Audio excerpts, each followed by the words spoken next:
میرا خیال ہے بلینز کا، کروڑ نہیں 100 کروڑ سے زیادہ، 500-600 کروڑ کا یہ ہے. اور جدھر مثلا آپ دیکھیں ممالک میں میں نے وزٹ کیا ہے ان ممالک کو جہاں یہ فائر وال ہے، وہاں تو کوئی شخص بول بھی نہیں سکتا، نہ حکومت کے خلاف نہ اپنی آزادی سے رائے دے سکتا ہے.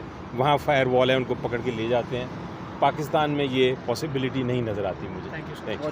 بنیادی حق یہ ہے کہ ہر ایک کو اپنی رائے کا اظہار کرنے کا حق ہے، اس کے اوپر کوئی قدغن نہیں لگا سکتے. اسی طرح آزادی ہے آپ کے پاس کہ آپ گفتگو کریں، لیکن ان کو ختم نہیں کیا جا سکتا. جو ممالک جن میں فائر وال ہے ان میں اس قسم کی آئین نہیں ہے. یقینی طور پہ اگر فائر وال لگایا جائے گا، جو میری اطلاع ہے اور ریلائبل سورس سے اطلاع ہے کہ وہ 30 دن سے پہلے فائر وال کا پروسیس جو ہے وہ کمپلیٹ ہو جائے گا اور یہ قدغنیں لگ جائیں گی آزادی رائے پہ. تو میری نظر میں اس قسم کی فائر وال ہمارے آئین کی خلاف ورزی ہے، اور اس کو اگر عدالت میں کوئی چیلنج کرے گا، جو یقینی طور پہ چیلنج ہوگا، تو عدالتیں جو ہیں اس فائر وال کو ختم کر دیں گی.